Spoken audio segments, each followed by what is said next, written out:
बिस्मिल्लाहिर्रहमानिर्रहीम, अस्सलाम वालेकुम। मैं हूं सैबिक आज़मी, आप देख रहे हैं फेसबुक और यूट्यूब। मेरे साथ इस वक्त मेरी फेवरेट तज्जिया निगार समीना पाशा साहिबा मौजूद है। सबसे पहले मैं आपको जेल के इस वक्त इलेक्शन जो हुए हैं, आप लोग हैरान होंगे, 3 बड़ी जेल में इलेक्शन हुए और उनके नतायज से आप पूरे पाकिस्तान के नतायज सैंपल के तौर पर समझ सकते हैं। अटक जेल में आपको याद होगा इमरान खान यहाँ पे अपना वक्त गुजार चुके हैं। यहाँ पर इलेक्शन हुए, तहरीक इंसाफ 945 वोट लेकर ये इलेक्शन जीत चुकी है। ये हल्का अटक का बनता है N49 और इसमें नून लीग को सिर्फ 40 वोट मिले हैं। इसके अलावा पीपल्स पार्टी को 13, टीएलपी को 10 और जेयूआई को सिर्फ 3 वोट मिले। दूसरा जो डीजी खान राजनपुर में आपको पता है जेल है, वो भी बहुत बड़ी, वहां पे पीटीआई को 327 वोट मिले और नून लीग को सिर्फ 23 वोट मिले। ये दूसरी जेल थी। अब तीसरी बड़ी जेल जहां पे इमरान खान खुद इस वक्त मौजूद है, अडयाला जेल। अब सबकी नजरें उस पे इमरान खान वहां मौजूद है और वहां के नतायज अगर मैं आपको बताऊं तो आप हैरान भी होंगे और परेशान भी होंगे। परेशान सिर्फ नून लीग के लोग होंगे, क्योंकि अडयाला जेल में इमरान खान तहरीक इंसाफ को 4500 वोट मिला है इसमें, और नून लीग को सिर्फ 400 वोट मिले हैं। इसके अलावा पीपल्स पार्टी को 133। अडयाला जेल में इमरान खान खुद मौजूद है और यहाँ पर 4500 वोट बामुकाबला एक 400 वोट। तो आप ये देखें, ये तकरीबन पता नहीं कितने हजार गुना का फर्क पड़ा हुआ है और यही नतायज इस वक्त पूरे पाकिस्तान में नजर आ रहे हैं। लोग पंजाब से कराची अपना एक वोट देने के लिए जा रहे हैं। मीडिया के मेरे कुछ दोस्तों ने मुझे बताया कि उनके वोट इन्होंने ट्रांसफर किए, वो वहां से कराची से खैबर की तरफ भी कुछ वोट फेंक दिए और कुछ पंजाब से कराची की तरफ। लेकिन लोग अपना एक एक वोट तावीज की तरह संभाल के रखे हुए हैं और जाके वोट कास्ट कर रहे हैं। दूसरी तरफ इंटरनेशनल इदारे पाकिस्तान के इलेक्शन की शफाफियत पर आपको पता है जिस तरह सवाल उठा रहे हैं। टॉप 10 इदारों ने सवाल उठा दिया। यूनाइटेड नेशन ने, इंसानी जो हकूक है, ह्यूमन राइट्स ऑर्गेनाइजेशन हैं, उन्होंने पाकिस्तान के उम्मीदवारों को गिरफ्तारियों का मामला, अभी जरताज गुल को गिरफ्तारी की खबर आ रही थी, लेकिन अभी मैंने उनसे पूछा, वो हिरासत में थी लेकिन गिरफ्तार नहीं हुई। लेकिन उसके अलावा बहुत से लोग गिरफ्तार हो चुके हैं। ये वाहिद इलेक्शन है पहली दफा कि जहां 24 घंटे पहले उम्मीदवारों को गिरफ्तार किया जा रहा है। आज के दिन में एक बड़ी अहम बात, नून लीग इंतखाबी मुहिम की नजर नहीं आ रही। आज आखिरी दिन था, आज इन्हें कोशिश करनी थी बहुत ज्यादा, लेकिन ये नजर नहीं आ रहे। इसकी क्या वजह हो सकती है और इलेक्शन में अब मामलात किस तरह? में समीना मेरे साथ मौजूद है, उनसे बात करते हैं। बहुत बहुत शुक्रिया समीना आपका। सबसे पहले ये जो जेल के नतायज आए हैं, आप क्या समझती है कि ये नतायज पूरे पाकिस्तान के इलेक्शन के भी ऐसे ही होंगे?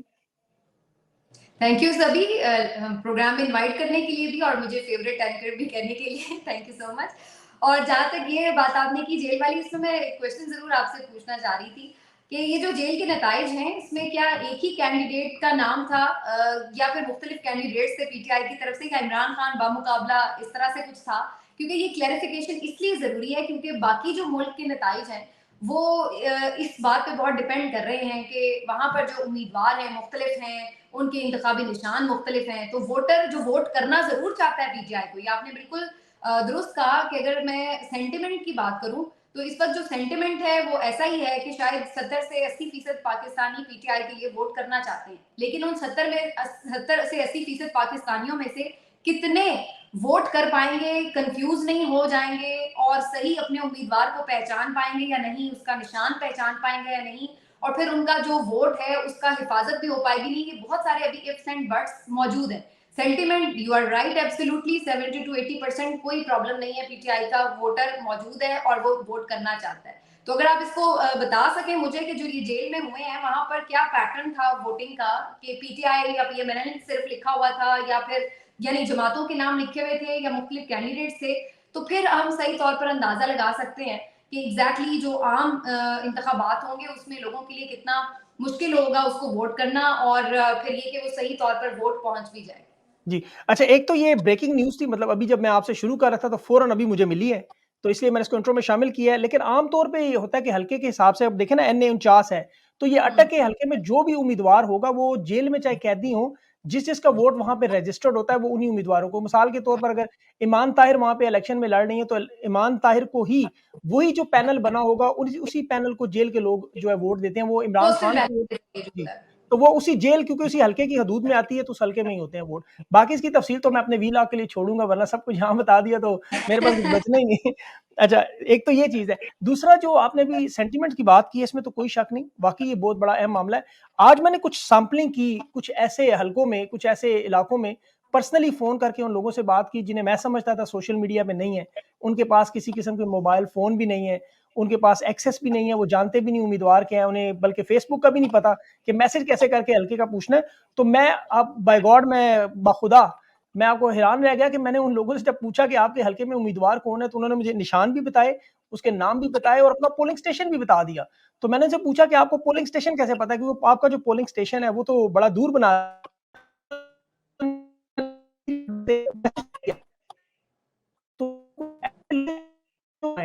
मतलब जिन्हें पाकिस्तान में साईं लोग कहते हैं, आपको पता है जो बेचारे जिन्हें हम हमारे मुआशरे में ज़्यादा जी, तरजीह नहीं दी जी। जाती, वो लोग भी बड़े पम्प्ड अप थे, तो उससे मुझे नज़र आया कि शायद ये एक सैंपलिंग थी। लेकिन ओवरऑल आप सही कह रही हैं कि कुछ थोड़े से हैं कंसर्न के लोग जो है वो ज़ाहिर है रोका जा रहा है, हर तरह से रोका जा रहा है, पोलिंग स्टेशन दूर किए जा रहे हैं, लेकिन अब देखना ये है कि अवाम इन तमाम चीज़ों का मुकाबला कैसे करती है। जो आपके आप पास क्या सभी बात कर रहे हैं ना, इस पे मैं भी आपके उसमें जिस तरह से आप सबसे सर्वे कर रहे हैं कि सबको पता है या नहीं, तो मैं भी आजकल आते-जाते किसी भी रेडी वाले पर या कोई शॉपकीपर से या किसी से भी पूछती रहती हूँ रैंडमली, ताकि ज़रा आइडिया होता रहे। तो जी, जी। इंटरेस्टिंगली जो मेरे घर पे आज आई थी खातून जो कपड़े धोती हैं, उनसे मैंने पूछा कि भई आपका क्या, कहती हैं हम बल्ले को वोट देते हैं, लेकिन बल्ला तो इमरान खान को ले ले आने में। तो मैंने कहा फिर अब कौन है उसका उम्मीदवार, आपको पता है? तो कहने लगी हमारे गाँव में जो पीटीआई के वो बंदे हैं, उन्होंने हम सबको फ़ोन करके बता दिया है। तो अब जो वहाँ पर हमारे उम्मीदवार हैं, उनका जो निशान है ना, ये ट्रांसफ़ॉर्मर है। तो हमने अब उन्होंने बस भिजवानी है, हम 40-50 लोग हैं यहाँ पे वोटर उनके, और हमने वहाँ जाके गाँव में वोट कास्ट करके आना है। तो मुझे बड़ी खुशगवार हैरत हुई ये जान के कि यानी वो गाँव से बिलॉन्ग करती हैं, ज़ाहिर है पढ़ी-लिखी नहीं है, लेकिन वोट डालने वो जा रही है। फिर मैं जब ऑफ़िस आई तो यहाँ पर कुछ मुझे 2-3 लोग रिसेप्शन पे बैठे हुए मिले, ऑफ़िस बॉय वगैरह, और मैंने उनसे भी इसी तरह रैंडमली पूछा कि भई वोट किसका?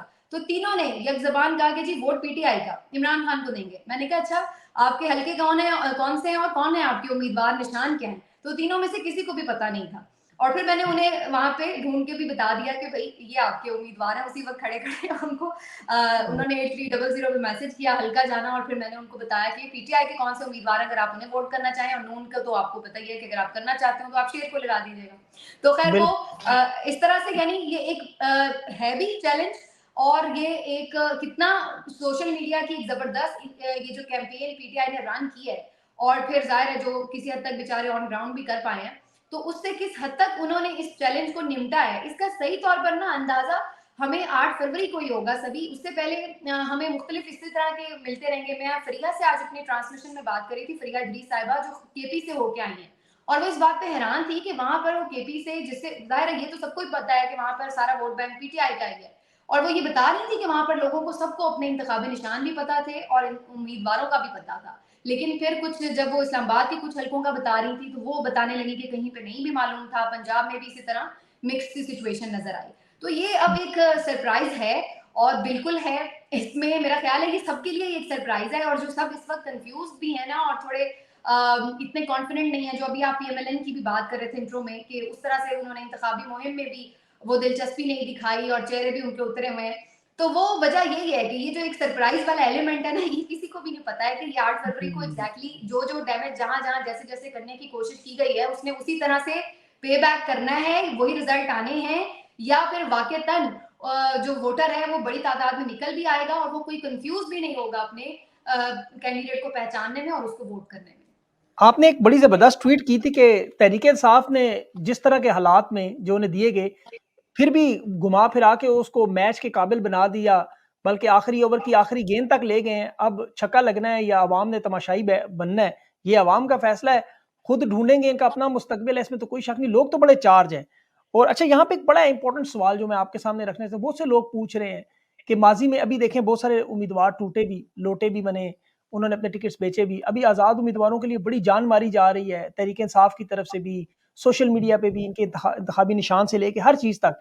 अभी इफ़त सुमरो साहिबा सॉरी, जो अभी जहांगीर तरीन के हलके में उन्होंने कुरान पाक पर हलफ भी दिया था कि जी हम ना मैं झुकूँगी, ना मैं बिकूँगी। वो पता नहीं अब बिक गई हैं, झुक गई हैं, क्या हुआ है उसको कोई पता नहीं चला। लेकिन वो उससे दस्तबरदार होके जहांगीर तरीन को वोट देने का कह रही हैं और अभी इलेक्शन हुए नहीं। तो बाद में कुछ लोगों को कंसर्न तो है कि ये 10% 20% आज़ाद उम्मीदवार टूट सकते हैं, बिक सकते हैं। आपको लगता है कि इन्हें रोकने के लिए तहरीक-ए-इंसाफ के पास कोई ऐसा प्लान है, या ये फिर भी 10-20% कोलैटरल डैमेज हो गई? सभी तहरीके इंसाफ के पास 3 प्लान थे। प्लान ए के मुताबिक इन्होंने इंट्रा पार्टी इलेक्शन दोबारा करवाने का फैसला किया था, और इनका ख्याल था कि ये इलेक्शन से पहले इंट्रा पार्टी इलेक्शन करवा कर इस मसले को हल कर लेंगे और इलेक्शन के फौरी बाद चूंकि ये एक पार्टी के तौर पर इलेक्शन कमीशन में दोबारा अपना इंतखाबी निशान हासिल कर चुके होंगे, तो इनके पार्टी के लोग जो हैं वो इन्हीं के पास रहेंगे।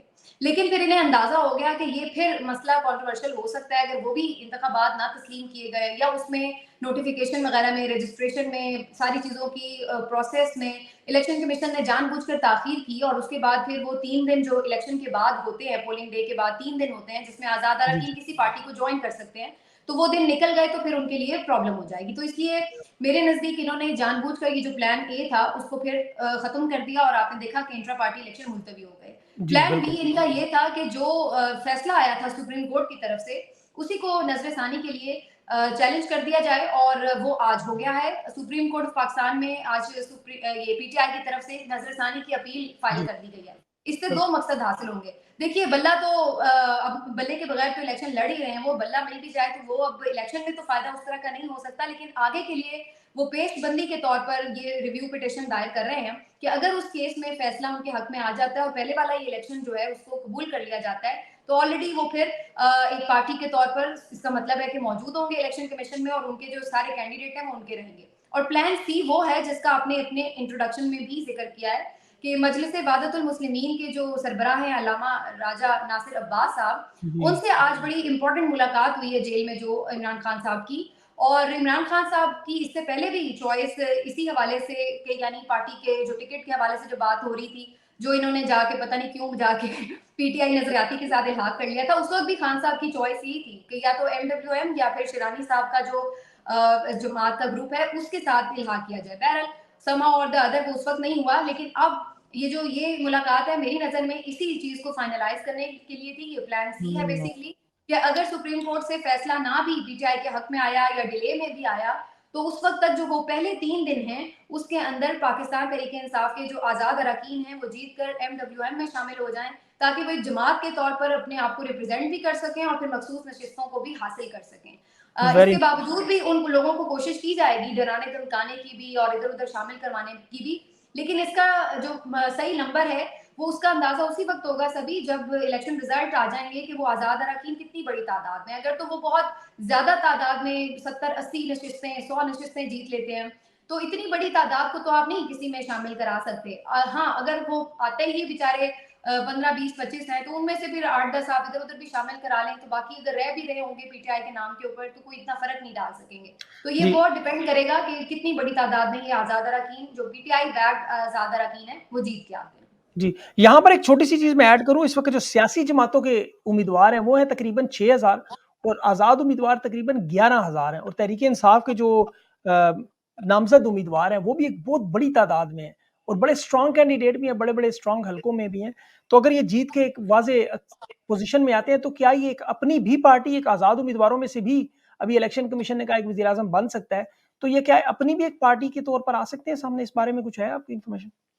ये जो पीटीआई के आजाद अरकान है, अगर ये बड़ी तादाद में जीत के आते हैं, तो ये तो यही कोशिश करेंगे कि एक पार्टी के तौर पर खुद हों, यानी पीटीआई के तौर पर ही खुद हों कौमी असम्बली में, और अगर वो ऑप्शन काबिल अमल नहीं होता, तो फिर ये एमडब्ल्यूएम या किसी और पार्टी के साथ इल्हाक करके एक पार्टी की सूरत में हों। और जो बाकी आजाद अरकान जो जेन्युइन आजाद हैं, जो इलेक्टेबल्स होते हैं या जो अपनी किसी भी हल्के में असर रसूख की वजह से जीत के आते हैं, तो वो वाले आजाद अरकान को फिर पीटीआई वाले हो सकता है अट्रैक्ट करने की कोशिश करें कि वो इनके साथ शामिल हो जाएं और फिर वो गवर्नमेंट फॉर्म कर सकें, जैसे कि इलेक्शन कमीशन ने भी कहा है कि आजाद अरकान भी अपने तौर पर बना सकते हैं अपना वजीर आजम। लेकिन वो भी मुझे मामला वैसे ऑनेस्टली काफी मुश्किल नजर आता है, इसलिए कि उसके लिए तकरीबन आपको बहुत बड़ी तादाद चाहिए, मतलब 150 जी, से ज्यादा अगर आजाद अरकान होंगे तो फिर कहीं जाके वो इस पोजीशन में हों कि भाई वो अपना वजीर आजम लेके आए। मेरा ख्याल बिल्कुल। है कि उसमें बहुत कुछ मैनेज हो जाएगा कि पीएमएलएन को भी सीट्स मिल जाएं और पीपल्स पार्टी की अपनी 50-60 सीटें हैं जो फिलहाल ग्राउंड पे नजर आ रही हैं, हुँ, क्योंकि सिंध से आपको पता है उनको काफी एज रहता है हमेशा, और फिर बाकी बलूचिस्तान से भी 4-5 सीटें मिल जाएंगी, शायद केपी से भी 2-4 सीटें, और इसी तरह 6-7 सीटें शायद पंजाब से भी, तो पीपल्स पार्टी की अपनी एक पेट सीट्स हैं जो उसको मिल जाएंगी। और पीएमएलएन के लिए आपको पता है वैसे ही बड़ी मददगार खुलाई मखलूक बड़ी मददगार है, तो वो भी कोशिश करेगी कि उनको मजीद कुछ जिस तरह भी मैनेज करके सीटें दें। तो आजाद अरकान का जो जेन्युइन आजाद अरकान है उनका तो जीतना वैसे ही बड़ा मुश्किल है इस इलेक्शन में। पीटीआई बैक्ड आजाद अरकान का जीतना इसलिए इम्पोर्टेंट है क्योंकि वो जाहिर है इमरान खान के नाम पर वोट ले रहे हैं। बिल्कुल सही। एमडब्ल्यूएम जो मजलिस वहदत मुस्लिमीन है, इनके साथ एमओयू भी इमरान खान का जारी हुआ और ये पहले सियासी रहनुमा हैं जो इमरान खान से मिलने की और उन्होंने जो बातें की हैं, वो बड़ी स्ट्रेट फॉरवर्ड थी कि खून के आखिरी कतरे तक, आखिरी साँस तक खान का साथ नहीं छोड़ेंगे। और मेरे ख़्याल में इलेक्शन से पहले इनसे इत्तेहाद इसलिए नहीं किया गया कि वो कोई मसलकी ब्रांड कोई लग ना जाए कि लोग कहें वोट ना डिस्ट्रीब्यूट हो जाए। लेकिन इलेक्शन के बाद ये मामला आसान होगा। आपको लगता है क्या यही वजूहात है इनके साथ इत्तेहाद जो करने की खान साहब की जो मुलाकात एक ही हुई है अभी तक इलेक्शन से पहले, तो सियासी रहनुमाओं से तो अल्लामा राजा नासिर अब्बास साहब से ही है? जी, मैंने जैसे पहले कहा कि मुझे यही अंदाज़ा हो रहा है कि ये इसी मकसद के लिए मुलाकात की गई है और जो आप ये बात कह रहे हैं कि क्या इनके साथ ही क्यों? तो आप अगर देखें तो कंटिन्यूअसली जो पिछले 2 साल पीटीआई ने मूवमेंट चलाई है, उसमें 2-3 जो ख़ास तौर पर मज़हबी जमातें साथ रही हैं टोटली पीटीआई के साथ, उन्होंने मॉरल सपोर्ट किया है उनको। तो वो उनमें से ये एमडब्ल्यूएम भी शामिल रही है और वो किसी भी वजह से पीछे नहीं हटे हैं। अच्छा, दूसरी एक चीज़ इसमें बड़ी इम्पोर्टेंट है जाननी सभी वो ये कि ये जो रिलीजियस पार्टीज़ हैं, इनमें जो इनका वोटर भी इनका जो वर्कर है, वो भी बड़ा कमिटेड होता है और जो इनका लीडर है, वो भी ज़ाहिर है नज़रियाती तौर पर चूँकि किसी एक उस पे खड़े होते हैं हुँ, इस्लामिक किसी फ़िलॉसफ़ी के ऊपर, तो इसलिए इनका अपने नज़रिए से हटना या अपने बात से पीछे हटना, वो इनके अपने लिए भी बड़ा सियासी तौर पर नुकसान का बाइस हो सकता है। तो बिल्कुल, आपने देखा होगा कि जब तारिकुल कादरी साहब की जो जब उन्होंने धरना दिया था, जो उन्होंने 2-3 दफ़ा जब भी धरना दिया है, तो बड़े सख्त हालात के बावजूद उनका जो कमिटेड वर्कर था, वो वेरी हटा ट्रू। नहीं था। बल्कि पीटीआई के वर्कर हट गए थे जब 2014 के धरने में, लेकिन वो वर्कर अपनी जगह रहे। इसके अलावा भी आप देख लें जमात इस्लामी का वर्कर हो, जेयूआईएफ का वर्कर हो, तो ये जो इस्लामिक जमातें, मज़हबी जमातें हैं, इनका जो कमिटेड वर्कर है वो पीछे हटने वाला उस तरह से नहीं है, इन्हें दबाव बर्दाश्त करने की काफ़ी हद तक एक सलाहियत होती है, कैपेसिटी होती है। और इसी तरह जैसे मैंने कहा कि जो इनका लीडर्स हैं, ज़ाहिर है वो भी अगर अपनी बात से पीछे हटते हैं तो वो उनके लिए भी बहुत बड़ा डेंट हो जाएगा, उनकी अपनी सियासत के लिए भी। तो मेरे बिल्कुल, नज़दीक मुझे लगता है कि अगर ऐसा कोई इत्तेहाद होता है तो शायद ये कॉम्प्रोमाइज़ नहीं करेंगे। लेकिन अगेन वही बात है कि हमने बहुत कुछ ऐसा इस दफ़ा देखा है जो पहले हमारे लिए बड़ा अनएक्सपेक्टेड था देखना। तो यू नेवर नो 100% लेकिन येस लार्जली हम एस्टिमेट ये जो लगाते हैं उसमें मेरे ख़्याल से अगर एमडब्ल्यूएम के साथ करते हैं तो शायद वो पीछे नहीं हटेंगे। बिल्कुल सही आप कह रहे हो, उन पे हाथ डालना वैसे इतना आसान नहीं होता येस कि वो सोचती हैं 2 दफ़ा एजेंसियाँ कि ये मज़हबी वोट है, लोग अगर भड़क गए तो वाक़ई ये बात भी बड़ा एडवांटेज है। तहरीक-ए-इंसाफ को तो जिस तरह मारना है मार लें बेशक। अच्छा 9 मई का 9 मई के अभी एक बात जो अभी बहुत सारी मीडिया पे चल रही है कि ये आखिरी शायद ताकतवर लोगों के पास एक पत्ता उन्होंने सँभाल के रखा हुआ है कि आज वो समाअत भी हुई जो 9 फरवरी तक समाअत जो है वो मुलतवी कर दी गई। तो इसमें जी खान साहब और जो 102 लोगों के बारे में ट्रायल कंप्लीट कर लिए गए हैं। ये जीत के आए तो फिर इन्हें नाअहल कर दिया जाएगा, एक ऑर्डर आ जाएगा इस तरह का जमात के साथ। तो ये भी इन्होंने कुछ रखा हुआ है कि अगर वो पीटीआई में गए, तो क्या ये भी बैकअप प्लान के तौर पर एमडब्ल्यूएम वहाँ भी मदद कर सकती है? और 9 मई में लोग क्या कर सकते हैं आपके ख़्याल में? ये आप बिल्कुल सही निशानदेही कर रहे हैं। ये एक प्लान काफ़ी पहले से हम सुन रहे थे बैन करने का, ये तो काफ़ी उस वक़्त भी हम सुन रहे थे 9 मई के फ़ौरन बाद भी ये प्लान सुनने में आया था। लेकिन उस वक़्त कुछ वजूहात की बिना पर इम्प्लीमेंट नहीं किया था। कुछ तो इस पे मेरा ख़्याल है पीपल्स पार्टी ने भी रेज़िस्ट किया था कि बैन नहीं होना चाहिए और फिर उसके बाद अंदाज़ा ये था कि बाकी चीज़ें मैनेज करके शायद बैन करने की नौबत ना आए। लेकिन अब इस पॉइंट पर आकर जब हर बाकी चीज़ कर ली गई है, आपने गिरफ्तारियाँ कर ली, आपने बैट ले लिया, आपने कैंपेन नहीं करने दी, आपने वर्कर्स उठा लिए, आपने पोलिंग एजेंट नहीं बनाने दिए, आपने सब कर लिया, सज़ाएँ भी सुना दी बिल्कुल, हैट्रिक कर दी सज़ाओं की भी बैक टू बैक। लेकिन इसके बावजूद अगर आपको ये खौफ अब सता रहा है कि अभी भी आप शायद कहीं सरप्राइज़ ना हो जाएँ 8 फरवरी को, तो उसके लिए एक जो आखिरी ट्रम्प कार्ड रखा गया था पत्ता, वो यही था कि 9 मई वाला। और अब उसमें जो हम मुख्तलिफ इस्टेब्लिशमेंट के करीब समझे जाने वाले सहाफ़ी हैं, उनको भी अगर हम पढ़ें, देखें उनकी रिपोर्ट्स वगैरह, तो वो बड़ा क्लियरली बता रहे हैं कि अब इसके नतीजे में बिल्कुल ये पीटीआई को बैन करने की तरफ जाया जा सकता है और उसका मकसद यही होगा कि अगर इनके आज़ाद अरकान बड़ी तादाद में जीत के आ भी जाएँ, तो वो सब के सब डिस्क्वालीफाई हो जाएँ इस बुनियाद के ऊपर कि जी इनकी तो जमात ही बैन हो गई है।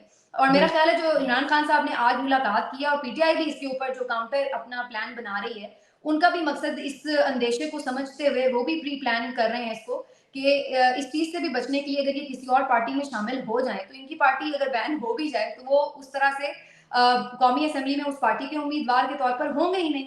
तो इसलिए वो फिर डिस्क्वालीफाई भी नहीं होंगे। तो ये मेरा वेरी ख्याल है ये टू वे एक प्लानिंग चल रही है, वो उनको चक्कर देने की कोशिश में है और वो उनको काउंटर एक प्रोडक्टिव किस्म का जो है ना वो बना रहे हैं प्लान। तो ये देखें अभी ये टसल चल रही है, लेकिन मुझे ये भी लगता है कि अगर ये जो सजाएं हुई हैं जिस अंदाज से हुई हैं ना, सभी वो सबको पता है कि वो कितनी उसमें टेक्निकली भी कितनी प्रॉब्लम्स हैं, टेक्निकल ग्राउंड्स पे भी नहीं वो रुक सकती, और अगर फेयर मेरिट की भी बात की जाए तो उसमें चांसेस कम नजर आ रहे हैं कि खान साहब को हाई कोर्ट से या आगे बड़ी कोर्ट से कोई सजा को रखा जाए बरकरार। तो ये इसलिए भी इन्होंने एक ऑप्शन रखा हुआ था कि इन द एंड अब ये मिलिट्री कोर्ट्स के जो बाकी लोगों के ट्रायल्स थे ये पूरे हो चुके हैं, लेकिन वो सजाएं सुनाई नहीं जा रही। जो 103 लोग मिलिट्री कोर्ट्स में ट्रायल हुए हैं वो ऑलमोस्ट पूरे हो चुके हैं, लेकिन सजा नहीं सुनाई जा रही क्योंकि अभी हतमी फैसला आना है सुप्रीम कोर्ट से मिलिट्री कोर्ट्स के हवाले से कि वो जायज है अदालतों में सिविलियंस का ट्रायल या नहीं है, जो कि पहले कलदम करार दिया जा चुका था। तो जी, मेरा बिल ख्याल है कि इंतजार यही है कि वो फैसला आ जाए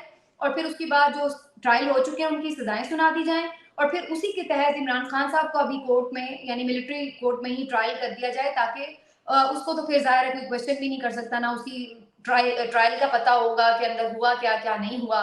तो ये उन्होंने कुछ अभी आप समझ लें कि हथियार अपने पास छुपा के रखे हुए हैं। वो कहते होते हैं ना शेर जी साहब छाती से लगा के कुछ कार्ड्स रखे हुए हैं, हुँ। तो वो एंड टाइम पे खुलेंगे कि उसके पीछे उनकी क्या हिकमत अमली है। 8 फरवरी को लोग अगर 70% से ज़्यादा टर्नआउट देते हैं, तो फिर ये सारे प्लान आपको लगता है धरे के धरे रह जाएँगे? लोग इतनी बड़ी तादाद में वोट कास्ट कर देते हैं। 12 करोड़ वोट है, अगर 70% आ जाता है उसमें, जो 8 करोड़ 40 लाख वोट, बहुत बड़ा वोट पाकिस्तान में सबसे बड़ा जो वोट बैंक था वो 57% आया था 1971 में। उसके बाद हमने देखा बांग्लादेश बन गया, शेख मुजीब प्राइम मिनिस्टर बन गए, जेल से निकल आए। तो आपको लगता है अगर इतना वोट पाकिस्तानियों ने कास्ट कर दिया, जो नज़र आ रहा है बज़ाहिर उनकी इंटेंशन से, तो ये सारे मामलात आपको बिखरते हुए नज़र आएँगे? उस वक़्त फिर एस्टेब्लिशमेंट के पास और ताकतवर लोगों के पास क्या ऑप्शन होगी? ये इमरान खान को, उनकी हुकूमत को कैसे एक्सेप्ट करेंगे? बिल्कुल एक्सेप्ट करने के मूड में ये नज़र नहीं आते, और ये मुझे बिल्कुल ठीक नज़र आ रहा है कि मुझे तो ये मेरी असेसमेंट तो कह रही है कि टर्नआउट बड़ा होने जा रहा है। इसमें मुझे तो मेरी असेसमेंट जो मैं ओवरऑल सबको सुन रही हूँ, जो लोग ग्राउंड पे सर्वे कर रहे थे, जो मैं खुद लोगों से आते-जाते पूछती हूँ और जो मेरी एक गट फीलिंग भी है, वो मुझे ये बता रही है कि टर्नआउट तो बड़ा होगा, और मेरा ख्याल है 60% से तो अबव होगा इन एनी केस। लेकिन अगेन मैं ये ज़रूर बात कहूँगी यहाँ पे सभी कि ये बड़ा इम्पोर्टेंट है कि जो टर्नआउट है वो सही तौर पे वोट कास्ट हो जाए। हुँ, कन्फ्यूज़्ड ना हो जाएँ लोग अपने इंतखाबी निशान की वज़ह से, इंतखाबी उम्मीदवार कौन है एग्ज़ैक्टली हल्के का, और फिर दूसरी जो एक तो ये चीज़ कि वोट सही कास्ट हो जाए और फिर उसके ऊपर पहरा भी। देखिए जहाँ पे क्लोज़ मार्जिन वाले हल्के होंगे ना, वहाँ अगर 10-15 हज़ार का फ़र्क हुआ तो वो तो फिर पीटीआई को सीट नहीं मिलने वाली है। तो उसमें फिर आपको ये बड़ा इम्पोर्टेंट होगा कि आपने उस वोट का पहरा दिया है या नहीं। तो अभी बहुत मरहले बाकी हैं, और एक तो पहला मरहला ये है कि बड़ा निकले वोटर, दूसरा कि वो सही तौर पे वोट कास्ट भी कर सके एग्जैक्टली पीटीआई के उम्मीदवार को, इमरान खान के उम्मीदवार को, तीसरा उस वोट का पहरा भी दे सके और अपना रिजल्ट एग्जैक्टली इलेक्शन कमीशन से हासिल कर सके, जो कि वहां पर वो वोट डाल के आया। तो ये 3-4 मरहलों के बाद ये मरहला आएगा कि कौन अब किसको एक्सेप्ट करने जा रहा है। मेरे नज़दीक केपी में शायद किसी हद तक माइंड बन चुका है ताकतवर हलकों का कि अगर वहाँ पर केपी में पीटीआई की हुकूमत को रोका तो वहाँ पर हालात खराब हो सकते हैं, कुछ भी वहाँ पे रिजल्ट हो सकता है, बहुत मसाइल हो सकते हैं। तो मेरा अंदेशा है यानी मुझे लगता है कि वो इस अंदेशे को भांपते हुए शायद केपी में बहुत ज़्यादा मैनूवरिंग की तरफ नहीं जाएँगे, लेकिन पंजाब में पूरा जोर लगाया जाएगा कि उस तरह से पीटीआई की नशिस्तें ना निकल जी। सकें कि पीटीआई फेडरल गवर्नमेंट बनाने की पोजीशन में हो। तो यहाँ पे अगर जी। यहाँ पे एक बड़ा इंपॉर्टेंट सवाल देखिए, अगर हल्के पोलिंग स्टेशन के बाहर अगर 40-50 हज़ार लोग भी खड़े हो जाएँ और फॉर्म 45 के लिए, जिस तरह गिलगित एस्तोर में हमने देखा, लोगों ने राजनपुर में, बहुत सारे हलकों में लोगों ने फॉर्म 45 हासिल किया। तो अगर ये पोलिंग स्टेशनों के बाहर लोग इतनी बड़ी तादाद में मौजूद रहे, जिस तरह उन्हें लगातार एक सबक पढ़ाया जा रहा है कि आपने जब तक फॉर्म 45 ना मिले नहीं जाना, तो फिर तो उन्हें नतीजा हाथ में मिलना लाज़मी है। तो आपको लगता है कि ये खुदा ना ख़्वास्ता अगर इन्होंने गड़बड़ की तो हालात कुछ खराब हो सकते हैं? मैं फिर वही बात कहूँगी सभी कि केपी में मुझे लगता है कि ऐसी कोई सिचुएशन पंजाब अगर में? बनी, पंजाब में मुझे नहीं लग रहा कि वो लोग बहुत ज़्यादा रेज़िस्ट करने की पोज़ीशन में हैं। एक तो पंजाब का अपना एक मिज़ाज है और उसमें ज़रा रेज़िस्टेंस थोड़ी कम ही है माज़रत के साथ, और दूसरी बात ये है कि यहाँ पर वैसे जो यहाँ एक पे समीना, सॉरी सॉरी, क्योंकि बहुत सारे पंजाब के लोग सुन भी रहे होंगे, 2 साल में जितनी मार पंजाब ने खाई है, हकीकत में आप जानती हैं कि जितनी इस वक़्त गिरफ्तारियाँ और जितने छापे, जितने नहीं, मैंने ये नहीं अगवा कह रही कि उन्होंने मार नहीं खाई।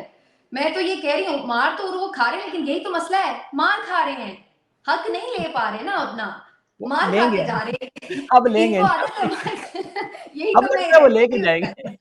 अब जी। उधर उनको केपी में पता है कि अगर उनको मारा तो फिर कुछ हाँ, आगे से सीन रिस्पॉन्स और भी आएगा, सही बात। होगा। ये वो चीज़ बात यही बहुत तो है। मैं कह रही हूँ कि पंजाब को मार खाने की आदत हो गई है, वो मार खाए जा रहे हैं। वो थोड़ा-सा देर रुक भी जाएँगे शायद, तो कहीं कुछ हलकों में वो शायद ज़्यादा रेजिस्टेंस शो भी कर पाएँ। और स्पेशली जो 9 मई के बाद की सिचुएशन है ना, उसमें पंजाब में जो माहौल है ना सभी, वो बड़ा अजीबो-गरीब हो गया है और बहुत ज़्यादा इन्होंने लोगों को टेरराइज़ कर दिया है। अब आम बंदा चाहे वो दिल से उसकी जो भी सेंटिमेंट्स हों, वो जो भी समझता हो, लेकिन गली में खड़े होना पीटीआई के लिए और रेज़िस्ट करने का वो जब सोचता है, तो वो उसको फिर परेशानी एक लाहक होती है कि भाई जी। पीछे क्या सिचुएशन है। अच्छा, यहाँ पे मैं इसलिए आपको छोटी-सी इसमें ऐड करूँ चीज़ कि जो मैंने असेस की है अभी रिसेंटली जो कुछ वाक़यात हुए हैं, कि अब ऐसे लोग मुझे नज़र आए कि जिन्होंने ज़िंदगी में कभी नहीं कहा था कि हम खड़े होंगे, वो भी कह रहे हैं कि जी अब मार खा-खा के हम आदी हो गए हैं, अब और कितना मारेंगे? अब वो रेज़िस्ट लोग कर रहे हैं और जब मेरे ख़्याल में जब इतनी ज़्यादा मेजॉरिटी को लोग देखेंगे, तो इलेक्शन वाले दिन तो वैसे भी आपको पता है एक-एक स्टेशन पे ज़्यादा से ज़्यादा 2-3 पुलिस वाले होते हैं या ज़्यादा से ज़्यादा आप कर लें, इतनी नफ़री भी नहीं होती, लोग इतनी बड़ी तादाद में आ जाएँ, तो वो संतरी बेचारा वैसे ही आपको पता है भीगी बेली बना होता है। तो मेरा नहीं ख्याल कि ये कुछ वहाँ कुछ इस तरह का मामला होगा और अल्लाह ना करे ऐसा हो। कराची में आपको क्या लग रहा है? वहाँ पे 21 नशिस्तें हैं, आपको पता है बलूचिस्तान से ज़्यादा नशिस्तें और खैबर पख्तूनख्वा की आधी नशिस्तें। वहाँ पे क्या होने जा रहा है? एमक्यूएम भी है, पीपल्स पार्टी भी है और पीटीआई के उम्मीदवार भी हैं। पीटीआई के वहाँ पर पहले भी जो ज़्यादा हमें सपोर्ट नज़र आती थी, वो क्लिफ्टन, डीएचए और इस तरह के जो इलाके थे, पॉश इलाके ज़्यादा वहाँ पर नज़र आती थी। और एमक्यूएम की हालत वहाँ पर आज भी कोई बहुत स्ट्रॉन्ग नहीं है, लेकिन उनको भी काफ़ी आशीर्वाद हासिल है और कोशिश है कि उनको भी किसी तरह दोबारा खड़ा किया जाए, जान डाल के मुर्दा घोड़े में उनको भी कहीं रेस में शामिल कर दिया जाए। पीपल्स हुँ। पार्टी ने पहले भी आपको पता है बलदियाती इलेक्शन में ठीक-ठाक पैसा भी लगाया और वहाँ पर काफ़ी काम-शाम करवा कर और बड़ी चीज़ें करके उन्होंने मैनेज भी किया काफ़ी हद तक इलेक्शन को। जमात-ए-इस्लामी वहाँ पर काफ़ी बेहतर लेकिन वो बारिश ने सारा कुछ तबाह कर दिया ना उनका, बारिश ने हाँ, लेकिन अगेन वही बात है कि मैं वैसे ऑनेस्टली आपको बताऊँ सभी तो जो अभी शेर अफ़ज़ल मरवत साहब ने सिंध में सारे जाके हाँ, कन्वेंशंस वगैरह बिल्कुल। किए, तो मैं ये देख के हैरान हुई कि यहाँ तो बड़ा अच्छा पोटेंशियल मौजूद है किसी और पार्टी के लिए, एक स्पेस मौजूद है। अगर कोई सीरियसली पार्टी वहाँ जाकर थोड़ा टाइम लगाती, तो पीपल्स पार्टी को अच्छी खासी वहाँ पे टेंशन पड़ चुकी होती। लेकिन हुँ। प्रॉब्लम ये है कि पीएमएलएन वहाँ पे बिल्कुल एग्ज़िस्ट ही नहीं करती है। पीटीआई बेचारी तो वैसे ही सर्वाइवल की जंग लड़ रही है। और बाकी जो एमक्यूएम या जमात-ए-इस्लामी है वो सिर्फ कराची में ही ज़ोर लगाती है, पूरे सिंध में उस तरह से वो नहीं मूव करती, जो कि शेर अफ़ज़ल मरवत साहब ने इंटरेस्टिंगली अंदरून सिंध भी जाकर कन्वेंशंस किए और वहाँ पर जो लोगों का रिस्पॉन्स था, तो मैं इस बात पे बड़ी कन्विंस्ड हूँ कि अगर पीटीआई एक नॉर्मल हालात में इलेक्शन लड़ रही होती और वहाँ पर खान साहब हुँ। ने जाके 5-6 महीने थोड़ी वर्किंग की होती, तो वहाँ क्लीन पे स्वीप ठीक-ठाक हाँ, वहाँ पे अच्छी खासा मुसीबत पड़ी होती पीपल्स पार्टी को भाई कहीं हम ले दे ना जाएँ यहाँ पर भी। लेकिन वहाँ पर उस तरह से अनफॉर्चुनेटली कैंपेन नहीं उस लेवल की हो पाई और फिर जमात-ए-इस्लामी ने कराची में स्पेशली बेहतर अपने आप को किया है वहाँ पर। पीपल्स पार्टी भी काफ़ी चीज़ें मैनेज करना जानती है, वहाँ पर आपको पता है पुराने खिलाड़ी हैं जी, जी, और 25-25 हज़ार रुपया फ़रियाल तालपुर के हल्के में दिए जा रहे हैं। यहाँ पंजाब में तो उन्होंने रेट सिर्फ़ 5,000 रखा हुआ है, वो 25,000 दे रहे हैं, तो ज़ाहिर है फिर फ़र्क तो पड़ना है। अच्छा, यहाँ पे एग्ज़ैक्टली। आपको क्या लगता है जो बड़े हेवी कैंडिडेट्स हैं नवाज़ शरीफ ख़ास तौर पर जैसे डॉक्टर यास्मीन राशिद के मुकाबले में लड़ रहे हैं, उनकी हल्के में नया पाकिस्तान ने एक सर्वे किया था, कल वो मेरे प्रोग्राम में भी थे हसनैन, तो उनके मुताबिक तो यास्मीन राशिद जो वो जीत रही हैं वाज़ेह तौर पर और अच्छा खासा डिफरेंस था। 50-50 का डिफरेंस नहीं था बल्कि नवाज़ शरीफ साहब बहुत पीछे थे। तो आपको क्या लगता है कि ये जो हेवी कैंडिडेट्स हैं मरियम नवाज़ हैं, नवाज़ शरीफ हैं, क्या ये अपनी सीटें बचा सकेंगे? पूरी इस वक़्त जो मशीनरी है ना और हर तरह का लालच भी और दबाव भी यूज़ किया जा रहा है, स्पेशली इन हेवी वेट्स को जिताने के लिए। हमज़ा शहबाज़ के मद्दे-मुकाबिल आलिया हमज़ा हैं और जी, सबसे ज़्यादा इस वक़्त मुश्किल कैंपेन अगर लाहौर में किसी हल्के में हो रही है, तो वो आलिया हमज़ा को दरपेश है। उन्हें एनए बेचारी को 118 पोलिंग एजेंट्स तक नहीं मिल पा रहे और बिल्कुल उनकी कैंपेन नहीं रन करने दी गई। दूसरी तरफ जो आप मरियम नवाज़ का हल्का देखें, शहज़ाद फारूक साहब वहाँ पे खड़े हैं और जो इबाद फारूक के भाई हैं, उन्होंने बड़ी अच्छी कैंपेन चलाई है। उनको बड़ी बहुत ज़बरदस्त। जी और उनको लेकिन बहुत परेशानी का सामना करना पड़ा। जब मैं आपसे बात कर रही हूँ, अभी 1 घंटा पहले फिर पुलिस उनको गिरफ्तार करने वहाँ पहुँची हुई थी और वहाँ पे ठीक-ठाक उन्होंने पिटाई लगाई है कारकुनों की, और मुझे खबर ये मिल रही है कि 10 से 15 लोग वहाँ पे ज़ख्मी हुए हैं कारकुन। और अच्छा। उस वक़्त भी पहले भी वो 1-2 दफ़ा जो है उन्हें गिरफ्तार करने पहुँचे हैं, लेकिन वही बात है कि कारकुन ज़्यादा जमा-शमा हो जाते हैं, रौला-शौला पड़ जाता है, तो वो गिरफ्तारी हो नहीं पाई। तो मरियम नवाज़ के अगेंस्ट जो शहजाद फारूक साहब हैं, उनको भी काफ़ी ज़्यादा दबाव का सामना करना पड़ा है, बड़ी मुश्किल हालात में उन्होंने कैंपेन चलाई है। जो मियाँ नवाज़ शरीफ वाला मामला है, उसमें ये है कि यास्मीन राशिद साहिबा की एक तो वैसे भी हमेशा वो बड़ी खूबसूरत प्यारी किस्म की कैंपेन करती हैं, डोर टू डोर, बड़ी पोलाइटली सबके बिल्कुल, पास बिल्कुल। जाती हैं और बड़ी मेहनत करती हैं हमेशा। तो उनका एक ऑलरेडी स्ट्रॉन्ग होल्ड था, और फिर ऊपर से जिस तरह से उन्होंने बहादुरी के साथ जेल काटी है, वो खान वाला फैक्टर वो भी साथ में शामिल हो गया, तो वो बहुत स्ट्रॉन्ग कैंडिडेट है। लेकिन मैं बिल फिर भी ये समझती हूँ कि ये तीनों को जिताने के लिए एड़ी चोटी का जोर लगा दिया जाएगा कि ये तीनों जो हैवी वेट्स हैं शरीफ के, ये किसी भी तरह अपने ये आबाई हल्के जो हैं उसमें जीत ना पाएं। तो नया पाकिस्तान की जो सर्वे की आपने बात की, मैं अक्सर उनको फॉलो करती हूँ, हसनैन को, लेकिन एक प्रॉब्लम जो है वो ये कि वो जब भी किसी से पूछ रहे हैं तो वो हालांकि वो बड़ा अच्छा सर्वे करते हैं, अनकट भी होता है और बड़ी मेहनत भी करते हैं, लेकिन वो सबसे एक ही सवाल पूछ रहे हैं कि वोट किसका, और वो सिंपली लोग कह देते हैं पीटीआई का, या पीटीआई पीटीआई पीएमएलएन पीटीआई। लेकिन अगेन जो इस वक्त प्रॉब्लम है वो ये कि पीटीआई का वोट करने वाला भी बाज़ औक़ात ये नहीं जान रहा कि उसके हल्के में इंतखाबी निशान यास्मीन राशिद का है कौन-सा। अच्छा, तो ये अच्छा, ये रात को हमने कन्फ्यूजन डिस्कस जो है ना, किया था। इससे 10 टू 20% वोट को डेंट पड़ने का खदशा है। इस बात जी। को हम खारिज-ए-इम्कान करार नहीं दे सकते। जी। अच्छा, ये रात को बड़ा डिटेल से उनके साथ तकरीबन 1 घंटे का प्रोग्राम था, उसमें मैंने उनसे सारा सैंपलिंग का तरीका पूछा, किस तरह करते हैं। उसका उन्होंने जवाब दिया कि हम लोग लोगों को बाकायदा निशान दिखाते हैं कि इनमें से कौन-सा निशान है आपके उम्मीदवार का, तो लोग हमें आइडेंटिफ़ाई करते हैं, जी ये बैंगन है, ये हमारा इस तरह, और कहते हैं हम उन लोगों से पूछते हैं जो ख़ास तौर पर ज़्यादा पढ़े-लिखे नहीं होते या बैकवर्ड इलाकों में हैं। वो उन्होंने कुछ सर्वे ऐसे इलाकों में भी किए कि वो बहुत ज़्यादा पसमानदा थे।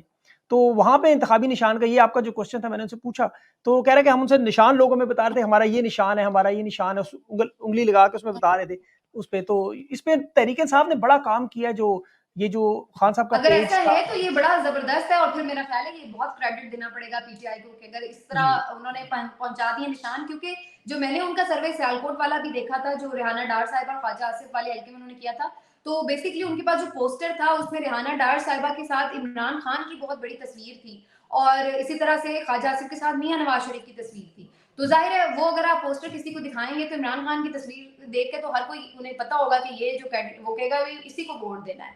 लेकिन आपके पास कुछ नहीं है दिखाने के लिए, और आप जस्ट उनसे जाके पूछेंगे भाई वोट किसको, वो कहें पीटीआई को, पीटीआई के बंदे का निशान कौन सा है, फिर आपको एग्जैक्टली आइडिया हो पाता है कि जहां पे उसको नहीं मालूम है कि इमरान खान की तस्वीर किस पे है। शायद आपने जो सर्वे देखा उसमें एग्जैक्टली उन्होंने जी। ऐसी बताई वो चीज, लेकिन जो मैंने सर्वे देखा मैं आपको उसके पॉइंट ऑफ व्यू से जी। बता रही थी, और मेरा ख्याल है कि ये आपकी बात, मैं ये नहीं कह रही जी। कि जी। ऐसा नहीं हो सकता, जिस तरह की कैंपेन उन्होंने चलाई है सोशल मीडिया पर। देखिए टिकटॉक जो है वो इस वक्त हर नौजवान उसके ऊपर अकाउंट है। ट्विटर पे बिल्कुल। शायद हर नौजवान का अकाउंट नहीं होगा, लेकिन टिकटॉक, फेसबुक ये तकरीबन हर घर में मौजूद है।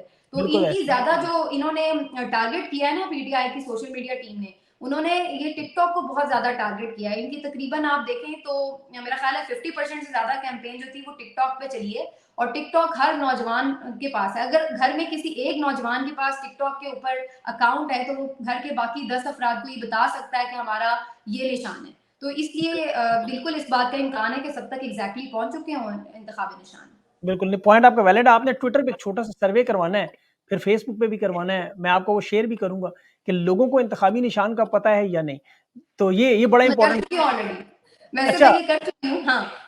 उसमें अगेन फिर वही बात है, जो ट्विटर पर मेरा फॉलोवर है ना वो है जिसका टिकटॉक ज़ाहिर है पे। ट्विटर पे अकाउंट है, तो जी। उसको ट्विटर पे जो लोग हैं वो ज़्यादातर संजीदा लोग होते हैं, यानी संजीदा मीन्स के जो सीरियसली बहुत थॉरली फॉलो कर रहे होते हैं ऑलरेडी काफ़ी चीज़ें, तो उनको उनकी अवेयरनेस या उनका जो इन्फॉर्मेशन का लेवल है वो शायद जी। जो ट्विटर पे ना हो उसके साथ उसको मैं, तो इसलिए मैं उसका जो ट्विटर पे उन्होंने, वो आपने ठीक बात की, मैंने जब सर्वे किया तो तकरीबन 92% लोगों का जवाब ये था कि हमें मालूम है कि हमारा निशान क्या है, और 8% लोगों का कहना था कि हम बाद में मालूम कर लेंगे। तो अच्छा आप। ये आपकी बात सही है, लेकिन फिर अगेन बात है कि क्या वो एग्जैक्टली जनरल मैसेज को रिप्रेजेंट करता है ट्विटर, वो फिर हमें देखना पड़ेगा कि हर जी। किसी का अकाउंट ट्विटर पे तो नहीं है। अच्छा, एक इंटरेस्टिंग चीज़ आपको बताऊँ, हो सकता है बहुत सारे लोगों को तो पता है शायद, कि टिकटॉक पे मेरी 1.5 बिलियन जो है वो अभी रिसेंटली जो हमने चेक की स्टैट्स थे, ये इस महीने के 1.5 बिलियन। तो उसमें जो सबसे इंटरेस्टिंग चीज़ अभी मैं पीटीआई के उस जलसे में भी था, वो जो 1 करोड़ 60 लाख लोगों ने देखा। तो उसके बाद हम लोगों ने कुछ एनालिसिस इकट्ठे किए थे ये सारे, डाटा इकट्ठा किया कि ये कौन लोग देते हैं, डेमोग्राफिक्स क्या हैं। तो वो ज़्यादातर वो गाँव के वो इलाके हैं, आपकी बात बिल्कुल दुरुस्त है। शहरों के लोग नहीं थे, वो सारे गाँव के लोग थे, ज़्यादातर देहात के लोग और फार जो मतलब आप कह लें पसमानदा इलाके थे, वहाँ से लोगों को पता चला और ये वाक़ई पीटीआई ने जो मुहिम चलाई थी टिकटॉक पे, ये बड़ी सक्सेसफुल चली है, इसमें कोई शक नहीं। समीना आपने बड़ी इंपॉर्टेंट इन्फॉर्मेशंस दी हैं और उम्मीद है कि ये लोग आपसे जो सवालात भेजते हैं, मैंने वो सारे इकट्ठे किए हुए थे और आपके सामने रखे हैं। उम्मीद है जो हमारी इलेक्शन की ट्रांसमिशन होगी उसके लिए आपने टाइम ज़रूर निकालना है। ऑफलाइन मैं इंशाल्लाह आपसे फिर इस पे डिटेल में बात करूँगा। तो अपना ख़ास ख्याल रखिए and I am really thankful कि आपने अपनी मसरूफियत में से टाइम निकाला। Thank you so thank you much. So much.